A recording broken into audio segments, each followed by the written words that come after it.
This is Derby Classic by Westminster Games. Now with the Kentucky Derby coming up, I wanted to do a horse racing game just to kind of stay on theme. And I've been wanting to try one of these little electronic mechanical horse racing games for a while. There are a lot of lovely dice-based horse racing games that I've seen all over the place with metal figurines and stuff like that.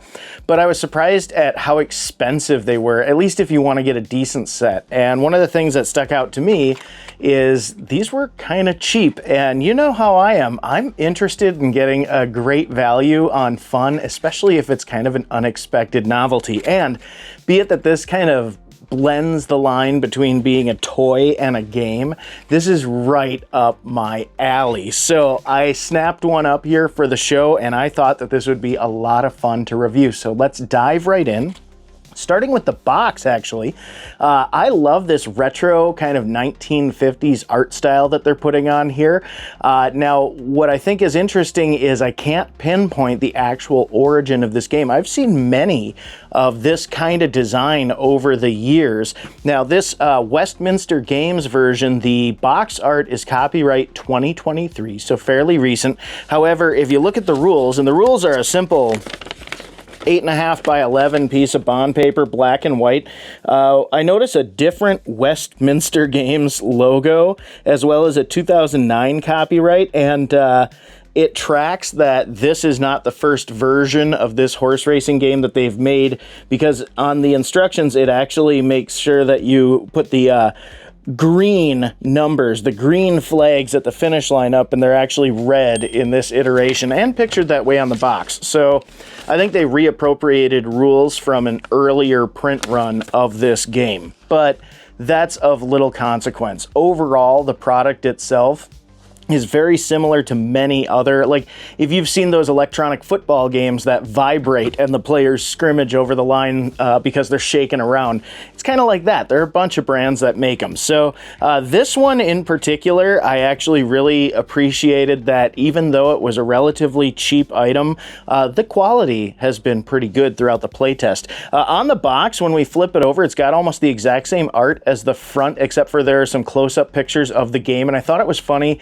that it said that it includes a stable to store the horses, so I was wondering if that was a separate piece. But when you open it up, and oddly enough, there's a little like cardboard space saver. I wouldn't call it an organizer, but obviously given the dimensions here, if you're gonna store it in the box, keep that cardboard organizer or space saver. There I go, flipping them. Keep the little cardboard insert so that this doesn't shake around too much. Mine was a little beat up and worse for wear on the inside. I think it was just not folded up correctly, but it made little difference. I just needed something to keep it from smacking around, and it did its job. Now, the stable that they talk about is actually this little flip open door here. You get this little recessed area where you can store your 6 little colored horses, and then the battery compartment actually uses a Phillips head screw, and I do still have the Harlan, Iowa address on here, even though it was made in China. So company in Iowa, made in China, but at some point I think the company either existed in Atlanta, Georgia, or possibly had like a satellite location. Tough to say. I'm not exactly an expert on Westminster Games. I think they're more of kind of a novelty producer, but in that regard, we have this nice, lovely, brightly colored packaging. The box flips open on the end there, so it's just a simple corrugate cardboard, nothing too fancy, has that little insert to keep it from bouncing around. When we look at the game itself, it has a very shiny plastic mold to it, except for by the numbers, which are a little bit more textured and raised. We also have these lovely quarter-mile markers along the track. Now what you'll see is each lane is a separate piece of brown smooth plastic, and when we operate this rocker switch here, you'll notice these little cutouts will make it easy for you to see on camera, but there's a little mechanism in here that agitates these brown pieces of plastic along the track, and it forces them to go forward and back really quickly. So how this works is your horse starts in this starting gate, and these tiny little horses, I thought these were just great. They're like, I would like to see one of these games built on a larger scale, but to be honest, functionally, it doesn't necessarily have to be. But these tiny little horses have a heavier weighted plastic base that's also smooth. So as you can see, when it agitates, they kind of slide forward along the track. So you never really know which one's going to win. It's a random outcome every time. Now, I had read some reviews before purchasing this one, and I had seen some people say they felt like certain tracks always outperformed others. But what I did notice was when I read the reviews, each person suggested that a different one of these tracks was always a winner for them. So I kind of feel like there could be sticky spots from manufacturing material. There could be all kinds of tiny variables that will affect the game. So I think the biggest secret is keeping the mechanism clean and tidy. So hold on to that box. Now, these little horses, I actually really did like the sculpting and casting. They're not overly detailed, but just enough that they look nice. I think if they were lacking in any more detail, it might have been frustrating. Like if they were just a simple horse-shaped cutout or something. But no, they're sculpted. You get red, orange, blue, purple, white, and black. So not the whole rainbow there, but it's a nice selection of silks. I'm not gonna lie, actually, given the detail on the jockeys, speaking of silks, I did think it might be fun sometime to go in and paint these, just to add that little extra detail. But the whole game is relatively boldly colored, so it's not necessarily needed. Now, there's a little recess down here by the gate that they all slide into, and as I've been playing it, I just generally tilt the board back so that they all fall back evenly. Now, the idea is you close this gate here, and when you play the game, you open the gate and push the button. Now, given that we have a rocker switch here to turn the power on, I actually think it's funny that it's located so near the gate, but there's no mechanism to make the rocker switch throw the gate, which could easily be done by extending the off portion of the switch, which sits flush on the board itself. So I'm not gonna lie, I might mod this one for myself and take just a thin piece of plastic or metal and gently glue it on top of the rocker switch, because it's a little bit more of an awkward motion to open it up with your finger and then hit the button. Whereas if you were to have just a little, maybe like 3/4 inch extension off of here, it would be just enough that when you activate the rocker, it would lift above the horses' heads.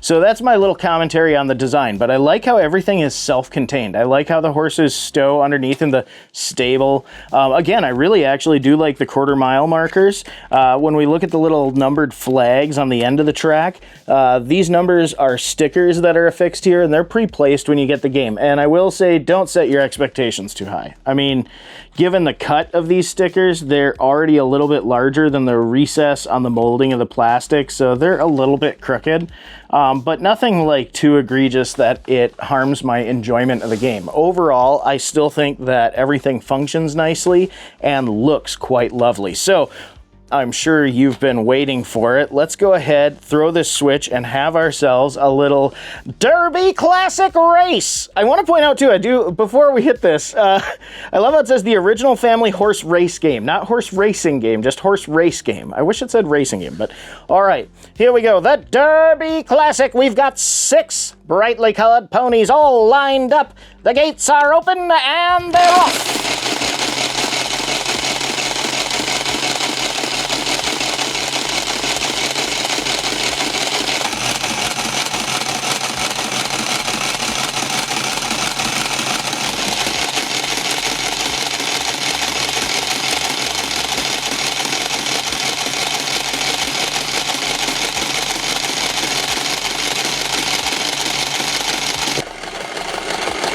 I'd give running commentary, but listen to that. It's not actually too loud. It's loud enough, but if you're watching a race and you're rooting, it's really excited. Oh man, black is just breaking out. Come on.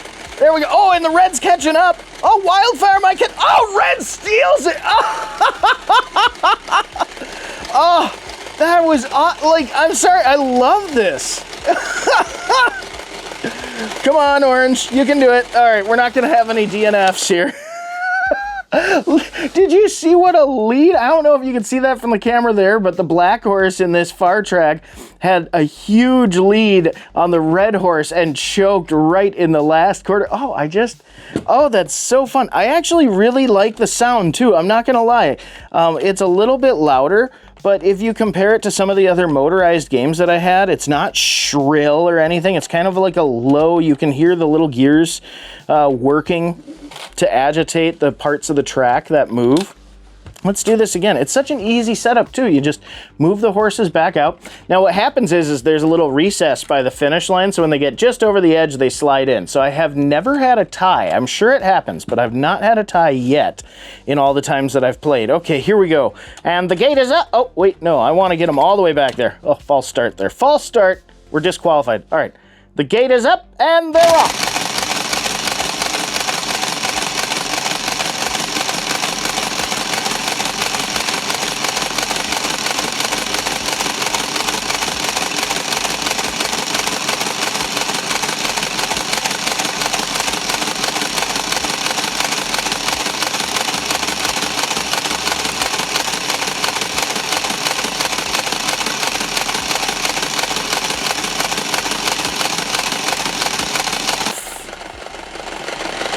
Oh, now white's breaking out, taking the lead. White and blue are really close. Blue falling back. So white's leading by a head. Oh, purple's catching up. Purple keeps lunging forward. I don't know. This is going to be real close. Oh! White, purple, and black. White in first, purple to place, and black to show. That was a real close one. I mean, this is a delightful little bar tabletop game. This is a great little lounge game. I actually find the sound of its operation to be quite pleasant. It's loud, but not overpowering. It doesn't feel like anything's grinding in an unhealthy manner or anything like that. Like, if you play some of these vintage board games I've had on the show, some of them really have like shrill noises, like Forbidden Bridge. I love it to death, but man, that idle sounds quite nasty when you squeeze it. No. Pressman's Let's Go Fishin' XL. That has a continuous motor as you're playing, similar to this, except for the fish open and close their mouths, and that clack, clack, clack, clack, clack when you have like 30 or 40 of them on the board. It's a lot. Okay, come on. Steady hands. But this... no, this is great. The gate is up. Oh, the gate is up. And oh, look at that. Oh, red is breaking out now. It looks like it's red is leading by a head against black in second. Blue coming up in third. Oh, black is starting to push ahead. Blue pushing ahead. Blue lunges ahead. Oh, wow. Red falling back. And blue takes the win. White for second place, and purple for show. Oh! What a delightful little pregame for the big Kentucky Derby party. This is awesome. You never know. And sometimes they take off and they've really got a lead, and then it switches. This is just so much fun. Like I said, I actually, when I was looking for a game to review for this time of year, you know me, I love games that kind of meld toy and game, and this is it. And it's small enough. You could just leave this on a desktop, have it. You know, this is interesting because when you have such a small footprint for a mechanical game like this, like I remember those toy labyrinths and some of those little puzzles and stuff like that, they make kind of perfect pub rec room games. And this falls in line here for me. You don't have to bet, but boy, I'll tell you what, if you got some poker chips or a stack of nickels, you could have yourself a fun afternoon with your buddies. So I definitely highly recommend this one. This is one of the better purchases that I've made for the show to review these games. This is one of the ones that it's exactly what I was expecting. I know it's a simple novelty, but actually the fit and finish were pretty solid. There are a few little blemishes here and there on the plastic. If you buy toys of this nature in this price range, you're gonna see that. But overall, the function is great. It looks nice and clean and fun and inviting. Oh, let's do it again. Let's do it again. And the gate is up and they're off.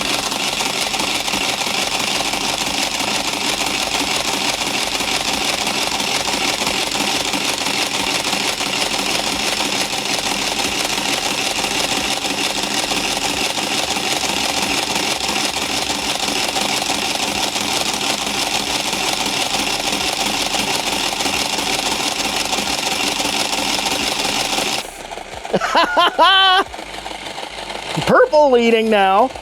Oh. And we got black coming up. Black is now taking the lead. White and red fighting for third. Red now pushing out into second. Purple in third. Black leading. Black finishes first. Red in second. Are we going to show purple? Oh, purple's starting to fall back. Come on, come on, come on, come on, come on. Oh, and purple to show.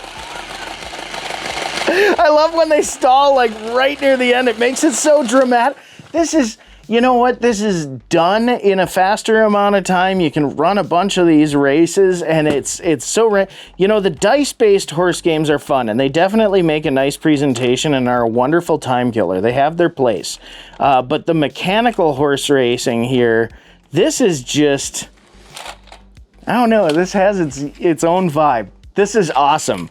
So I'll have a link in my description for this because I've got affiliate sales links for some of these items. So definitely check that out if you want to try one out. I think I snagged this one for just under 20 bucks. And I thought it was a lot of fun and I enjoy this. I'm going to definitely leave this out. There are certain games that I leave out on the regular games and toys. Like my Magic 8 Ball is a nice coffee table piece. The modern Don't Spill the Beans is nice to leave out. This one looks like a lovely one to leave out for people to play with.